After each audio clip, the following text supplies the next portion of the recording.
mungkin kita akan coba menjawab beberapa pertanyaan yang telah diajukan oleh audiens yang di kolom chat. Mungkin panitia bisa tunjukkan pertanyaan-pertanyaannya. Oke, pertanyaan pertama dari Pak Antoni Suteja dari Lasal Food Indonesia. Pertanyaannya, aspek apa saja di luar teknologi yang mendukung yang harus dipersiapkan oleh company beserta komponen-komponen di dalamnya untuk bertransformasi ke arah data driven, dan seberapa signifikan perubahan yang harus dilakukan sistem informasi yang saya harus seberapa signifikan perubahan dan benefit yang bisa keluar dari suatu bisnis yang didukung oleh sistem informasi. Oke, kira-kira apa yang perubahan, apa benefit yang dirasakan bisnis gitu jika sudah masuk ke data. Mungkin nanti Mas Taufik pertanyaan B. Yang pertama pertanyaan yang A mungkin ke Mas Hananto kali Mas ya. Bisa jawab pertanyaan ini Mas? Kayaknya ini Mas Hananto mungkin orang teknologi, tapi mungkin bisa menjelaskan juga apa di luar teknologi apa sih yang dipersiapkan perusahaan dalam menuju data driven tersebut. Mas Ananto bisa bantu jawab, Mas? Mohon diulangi pertanyaannya, Pak. Sorry. Oke, coba tunjukin lagi panitia. Kira-kira apa di luar teknologi apa sih yang perlu dipersiapkan perusahaan dalam menuju data driven company? Kira-kira pertanyaan seperti itu. Saya pikir adalah bisnis proses ya. Pertama bisnis proses dan perbaikan culture dari company. Karena data driven company membutuhkan disiplin dari operations maupun manajemen sendiri, dan membutuhkan komitmen serta membutuhkan visi gitu ya. Tidak mungkin sebuah sistem tersebut dapat berjalan kalau memang tidak ada komitmen dari perusahaan tersebut untuk memakai. Contoh misalkan kita menggunakan machine learning misalkan atau lab lah, ya simpelnya seperti itu. Tapi apakah itu dipakai gitu kan? Terus bagaimana komitmen dari orang operation sendiri untuk melakukan input data dengan benar dari sisi OLTP-nya gitu ya. Tidak mungkin kita bisa menghasilkan kesimpulan dan data yang bagus kalau dari hulunya dari sisi OLTP-nya memang data itu tidak pernah disiplin untuk diinput secara benar.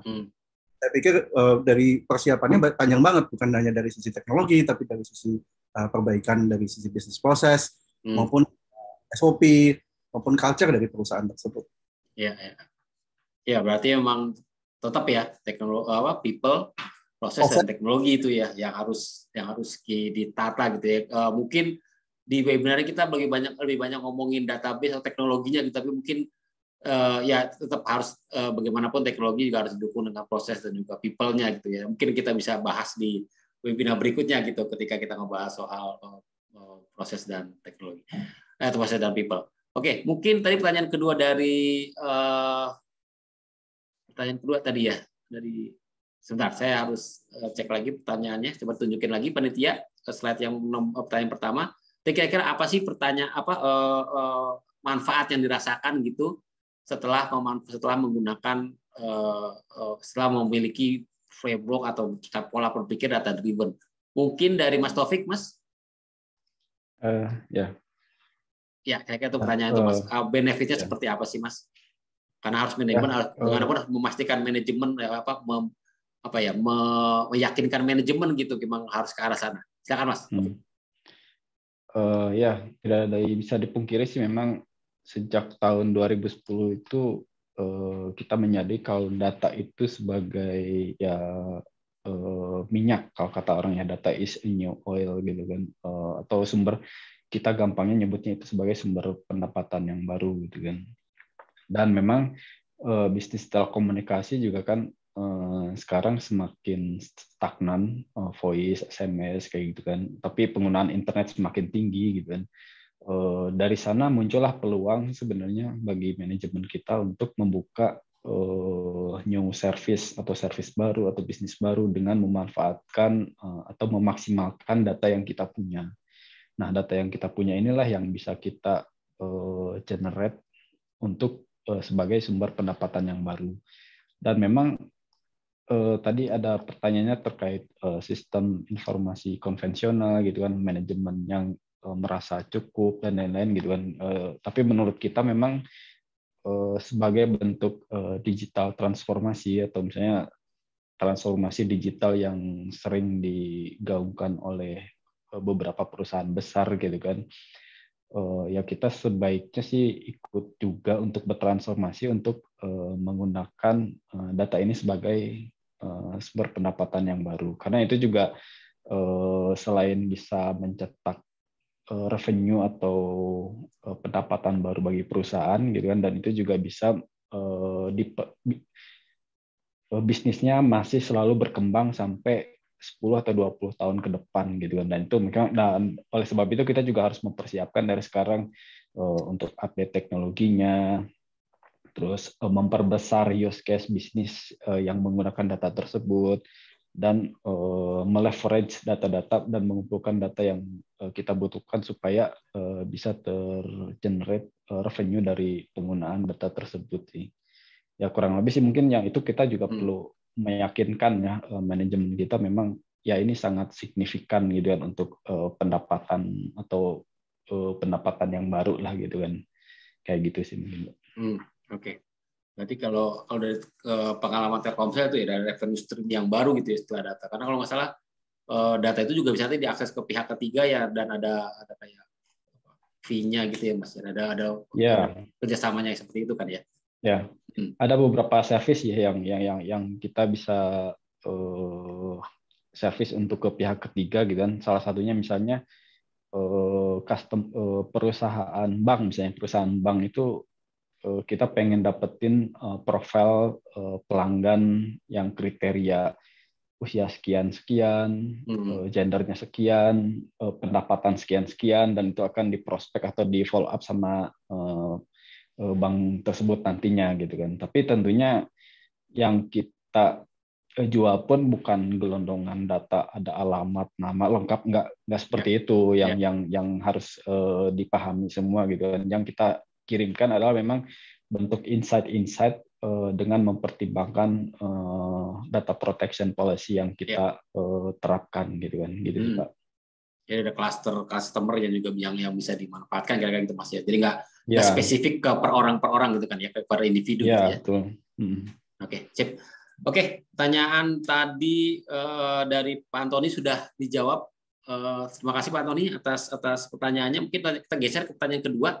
Silakan panitia untuk menunjukkan untuk menampilkan pertanyaan kedua di layar.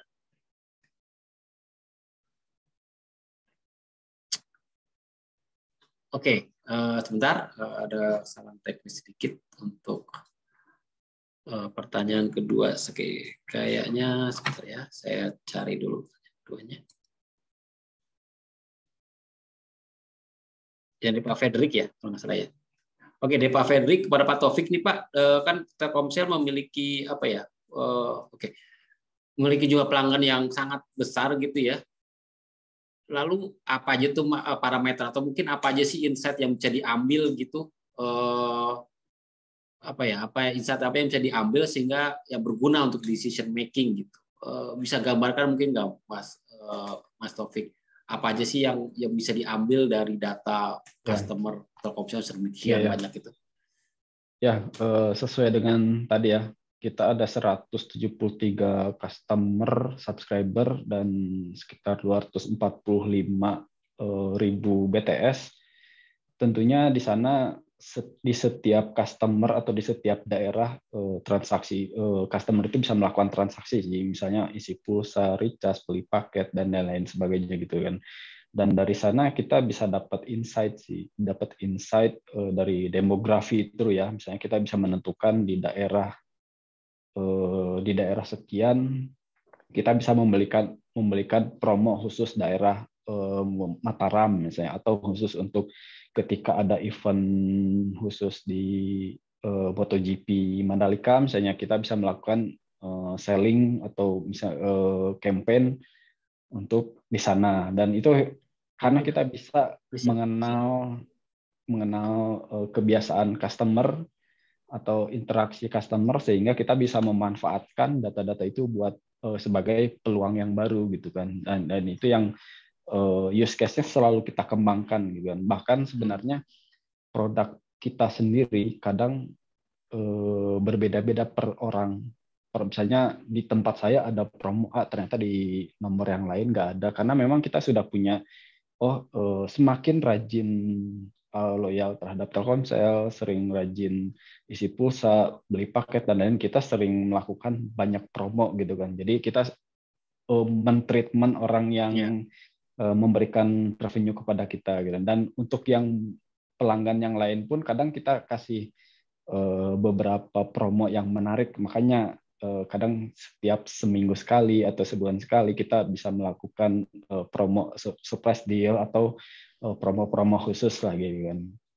Dan karena kita mendapatkan mempunyai BTS yang tersebar di Indonesia, kita bisa mendapatkan demografi customer kita. Jadi misalnya di daerah sana kita bisa mendapatkan promo khusus daerahnya gitu kan. Dan malah dulu pernah ada bilang, wah ini di daerah saya kok nggak dapat promo di sana, berarti ya mungkin beda, karena itu strategi dari bisnis kita. Jadi memang kembali lagi ke use case yang dibikin oleh tim bisnis itu. Kurang lebih sih mungkin itu ya. Banyak tuh Mas ya, berarti ya, banyak tak terhingga kali ya itunya, variasinya yang bisa dilakukan ya. Variasinya. Yang pernah saya tahu sih ya ada beberapa, misalnya ini promonya khusus daerah ini gitu kan, ketika ditransaksikan. Bahkan kalau dulu pernah ada kasus juga ya, promonya itu adalah di Jawa misalnya, dan di Bali itu ada kayak counter yang nakal, atau misalnya bukan nakal sih, lebih ke ya dia tahu bisnis lah ya. Jadi dia dibelinya dari Jawa gitu kan buat dijual di sana karena lebih besar gitu. Dan padahal sebenarnya ya nanti di sana juga ada promo juga ya kayak gitulah. Bahkan ada yang seperti itu gitu. Oke, siap. Terima kasih Mas Taufik atas gambarnya. Mungkin kira-kira pertanyaan tadi bisa dijawab gitu ya, Buang. Banyak banget ya pertanyaan dari Pak Frederick gitu ya, banyak banget yang bisa dilakukan, dan ya tinggal jago-jagonya tim bisnis lah untuk mengolahnya gitu dengan data yang ada. Oke, sekarang pertanyaan ketiga, kita geser ke pertanyaan ketiga. Ini dari Pak Yong. Pak Yong ke Pak Hananto nih, khusus untuk database yang berat MySQL sudah tidak dilakukan lagi, tapi beberapa artikel menyatakan bahwa untuk workload tertentu harusnya dengan secondary database performa yang lebih baik gitu, contoh dengan NoSQL, GraphDB dan sebagainya. Apakah benar anggapan tersebut Pak, atau emang fitur-fitur terbaru MySQL sudah tidak mengharuskan hal tersebut? Mas Ananto, pertanyaan ketiga bisa dipahami ya Mas ya? Ya bisa. Oke, silakan Mas. Aku mendukung SQL dan NoSQL sekaligus. Oke, NoSQL kami mendukung JSON Document Store. Di MySQL 8.0 kita ada MySQL Document Store yang bisa handle JSON format, data dengan JSON format. Kita juga punya functions untuk handling NoSQL JSON document format. Mengenai performance, ini relatif, karena MySQL sendiri kan memang base-nya adalah database relational.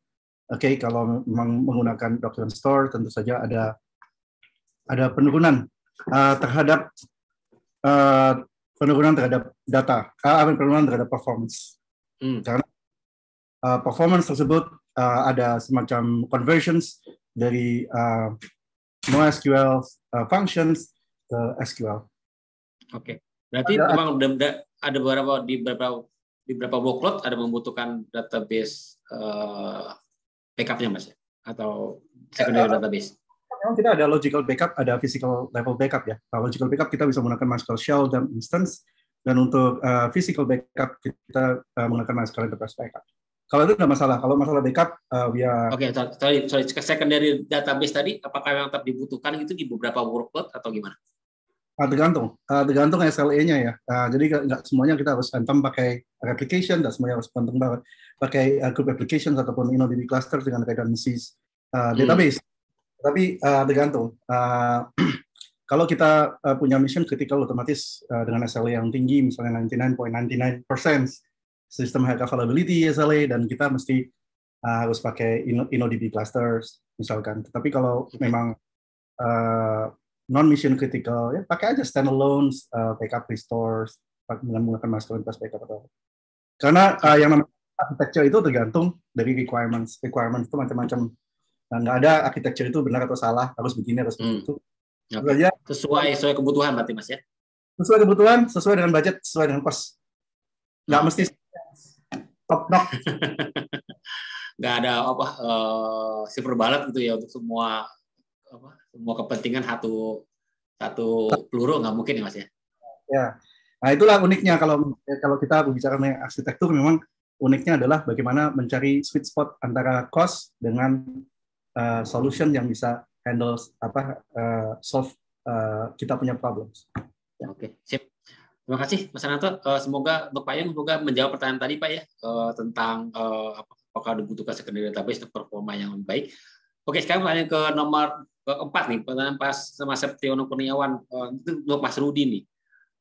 Untuk layanan IaaS, apakah customer mendapatkan infrastruktur layanan private network jaringan intra-private untuk menghubungkan antara on-premise dengan cloud di Telkom Sigma? Apakah metode ini telah seperti apa yang telah diterapkan untuk komunikasi datanya?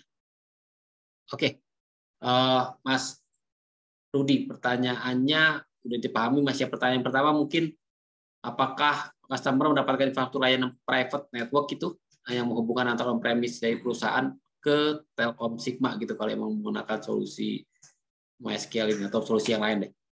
Sama Mas Rudi, pertanyaan pertamanya. Oke, nanti saya tangkap dengan dua. Oke. Saya jawab untuk layanan IaaS gitu yang Telkom Sigma berikan ya. Tentunya kalau untuk private network atau jaringan enterprise contoh itu tentunya itu salah satu features yang kami deliver gitu ya. Jadi kalau misalnya bilang oke, kita bukan private network, oke, kita support, kita ada di belakangnya gitu. Tentunya ya ada certain case, ada perhitungan value-nya gitu yang bisa kami terapkan ke solusi yang kami berikan gitu. Kita support. Nah, kalau metode apa yang diterapkan untuk komunikasi datanya? Oke, kita sebenarnya di Telkom Sigma kita memprovide berbagai macam teknologi untuk komunikasinya ya, untuk mengintegrasikan data baik di tempat Anda maupun di cloud ada yang lain atau di on-premise ke dalam cloud-nya Telkom Sigma gitu. Mostly kita dari pengalaman saya, kita tidak hanya menggunakan integrasinya Oracle, kita juga menggunakan berbagai macam integrasi yang lainnya gitu, yang tidak bisa sebutkan namanya gitu di sini gitu. Nah, kita umumnya kita menggunakan teknologinya service oriented architecture. Jadi kita bisa berkomunikasi dua arah gitu. Jadi mereka mengirim data ke kami dan kami memberikan update kepada sistem customer kami gitu. Kurang lebih seperti itu sih. Teknologi macam-macam. Oke. Nah, pertanyaan mungkin yang satu lagi, keunggulan Telkom Sigma dibanding kompetitor nih Mas, tadi apa value-nya apa? Apa sih keunggulan Telkom Sigma dibanding yang lain gitu, dalam bentuk tadi database maupun tadi cloud atau ya semua solusi Telkom Sigma lah. Ya.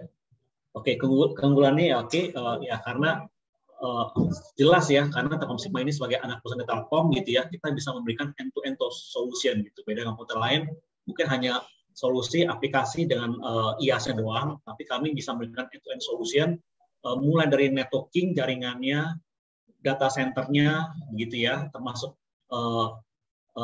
aplikasinya sampai kita bisa mendelivery ke aplikasi sendiri gitu. Dan kami di belakang kami di Telkom Sigma itu mempunyai beberapa track record gitu ya yang cukup bagus gitu ya.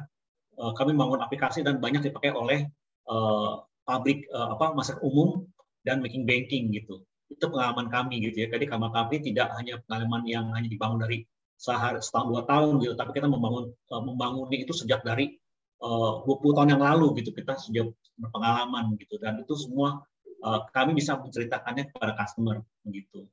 Dan selain itu pengalaman kami gitu ya, khususnya di Oracle gitu ya, dan MySQL ini di Telkom Sigma ini sebenarnya kami ada termasuk tier 1 produknya kami gitu, unggulannya kami untuk deliver ke customer gitu. Jadi kami ada 4, salah satunya adalah Oracle dan MySQL ini gitu. Dan kami sudah certified dan konsultan kami kurang lebih ada sekitar 20-an lebih gitu yang sudah memperoleh ya yang istilahnya garansi dari Oracle untuk certified dan pernah training dan bisa deliver secara enterprise gitu dengan baik. Oke, terima kasih Mas Rudi atas pertanyaannya. Jawabannya, sorry. Oke, sekarang kita beralih ke pertanyaan nomor 5 nih ya, dari Pak Sugi Trias. Untuk Pak Hananto sih, apakah Oracle Heatwave bisa dioptimalkan untuk Oracle Cloud atau multi cloud, dan apa keuntungannya, dan apa plus minusnya, dan perspektif seperti apa, termasuk di mekanisme security-nya. Mungkin pertanyaan pertama dulu nih Pak, apakah bisa dioptimalkan untuk Oracle Cloud dan multi atau cloud lainnya? Yang tadi Oracle Heatwave. Oracle Heatwave, MySQL Heatwave sendiri tidak tersedia di mode on-prem, jadi hanya ada di Oracle Cloud Infrastructure atau CI saat ini. Dan memang betul bahwa MySQL Heatwave itu optimized untuk running di Oracle Cloud Infrastructure. Keuntungannya tentu saja Anda bisa menggunakan MySQL Heatwave sebagai database consolidations, terus kemudian bisa menggunakan juga sebagai OLAP dan juga sebagai database untuk machine learning. Jadi dengan menggunakan MySQL Heatwave, kalau boleh saya berbicara lebih jauh, Anda bisa mendapatkan sekitar 16 core kali 3 ya, berarti 48 core CPU dan 1 terabyte memori. Betul, 1,5 terabyte memory dengan hanya sekitar $800 per month. Jadi dibandingkan dengan Anda beli on-prem dan juga deploy OLAP database ataupun ML database sebagai sistem terpisah dan lain sebagainya, $800 per month itu murah banget sebenarnya. Dari TCO dengan TCO yang rendah, disabilitas yang tinggi, wide range of solution yang kita bisa pakai, kita bisa gunakan, bisa implementasikan. Tentu saja MySQL Heatwave menjadi solusi yang sebenarnya membantu perusahaan untuk menjadi data-driven company. Oke, berarti mengkonfirmasi tadi Heatwave itu hanya di OCI Mas ya, di data cloud ya, nggak ada di on-premise. Yes, hanya ada di OCI, tidak. Oke, nggak ada di cloud yang lain juga. Ya. Kalau Anda melihat beberapa pembicaraan dari Pak Larry Ellison, kita ada rencana untuk boarding MySQL Heatwave di cloud yang berbeda, tapi di cloud yang lain. Tapi ini belum secara resmi ya? Belum secara resmi seperti itu. Oke, mungkin udah 5 pertanyaan. Saya ada pertanyaan tadi, ada pertanyaan bagus dari Mas B. Arif nih, mungkin nggak ada waktu untuk ditampilkan di layar, tapi kira-kira jika tadi Pak Mas B memiliki data lake di cloud yang lain, GCP gitu ya, kemudian di sisi on-premise juga memiliki data lake, dan juga di Oracle Data Lake, itu ngumpulinnya seperti apa tuh Mas? Ada solusinya nggak tuh Mas? Dikumpulkan di gimana gitu ketika memiliki data lake di cloud lain, di on-premise maupun di OCI. Mas Ananto, gimana tuh Mas kira-kira? Pertanyaan arsitektur seperti apa tuh ya? Oracle secara arsitektur kita memiliki Oracle Lakehouse. Ya. Oracle Lakehouse terdiri dari beberapa komponen, diantaranya adalah MySQL Heatwave, salah satu komponennya. Sebagai analytics, database, sebagai data warehousing maupun machine learning. Juga kita memiliki ODI, terus kemudian kita memiliki data catalog. Nah, kalau Anda menggunakan object storage sebagai data lake, maka otomatis data catalog, Oracle Data Catalog dapat digunakan untuk harvest datanya, terus kemudian parsing data ke MySQL Heatwave gitu ya. Nah, cuman pertanyaannya kalau kita sudah memiliki data lake di cloud lain, saya pikir cloud lain juga memiliki solutions untuk harvest data dan dengan menggunakan ODI, Oracle ODI, ataupun menggunakan mungkin MySQL ya, di store di MySQL di cloud lain, terus kemudian kita menggunakan asynchronous applications untuk replicate data ke Heatwave, ya mungkin juga seperti itu solusinya. Nah, sekarang yang perlu dipikirkan adalah cost sekarang. Apakah menggunakan multi-cloud, walaupun kelihatannya multi-cloud sesuatu yang fancy gitu ya, kalau boleh saya bilang. Tetapi kita melihat sekarang dari sisi realitanya aja, apakah itu visible secara cost maupun secara operation gitu ya. Secara operations kita berbicara mengenai bandwidth, latency. Secara cost bagaimana dengan inbound, outbound traffic dan sebagainya, berapa biaya yang harus dibayarkan. Jadi kalau menurut saya sekalipun kelihatan fancy ya itu multi factor harus diperhitungkan gitu. Dan paling bagus memang kita ya kalau kita pakai MySQL HeatWave terus kemudian kita memiliki data lake ya kita pakai Oracle Lakehouse. Tapi is up to you. Kalau memang secara cost memang memungkinkan dan make sense secara operations, please go ahead karena solusi untuk data replications ke MySQL HeatWave is available. We did inbound replications. OCI sendiri punya ODI untuk gather data terus kemudian store atau parsing data ke MySQL HeatWave.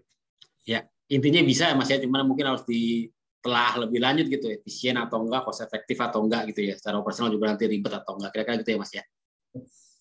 Oke, sip. Oke, kayaknya udah jam 12 lebih nih. Kita harus menutup webinar ini dan apa ya, supaya kita juga nggak mau makan waktu makan siang teman-teman.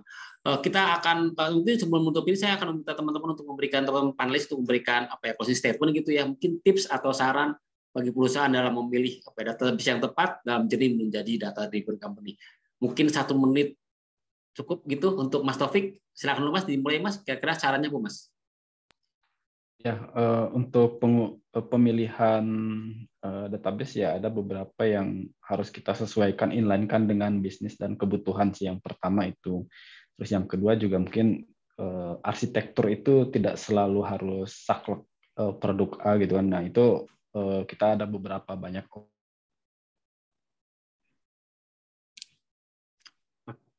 Oke, guys. Dengan kita karena cost-nya sangat affordable, low cost gitu kan, dan sangat mudah digunakan. Nah itu juga bisa dijadikan pertimbangan untuk digunakan oleh corporate karena merupakan salah satu database yang populer. Terus untuk security juga sebenarnya menurut kita perkembangan security juga sangat bagus ya di MySQL juga sekarang ada beberapa update sehingga tidak usah khawatir sih harusnya. Tinggal kita cara mengimplementasikannya saja yang harus kita sesuaikan dengan kebutuhan gitu kan.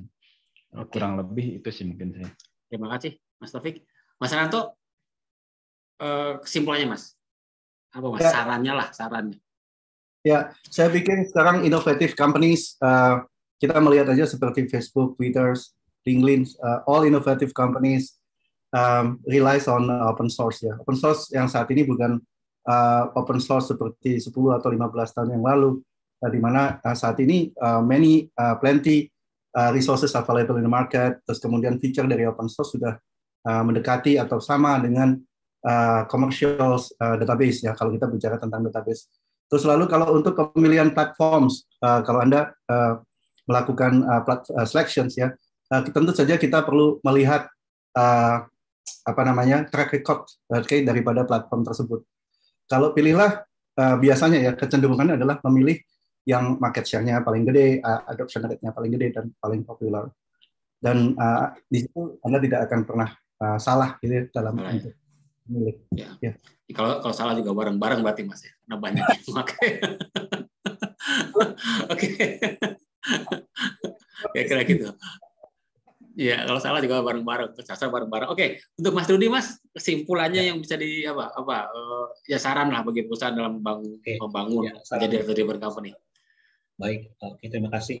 Ya, saran saya sih bagi customer ya yang menjadi pelanggan kami atau sebagai pelanggan kami, ya ingatlah kami gitu, karena kami sebenarnya adalah anak perusahaan Telkom gitu ya, yang kami bisa memberikan solusi end-to-end gitu ya, dan kami harapkan gitu customer sendiri sebenarnya bisa gitu ya engage dengan kami, kemudian kita open untuk berdiskusi gitu untuk menjawab solusi-solusi kebutuhan dari customer.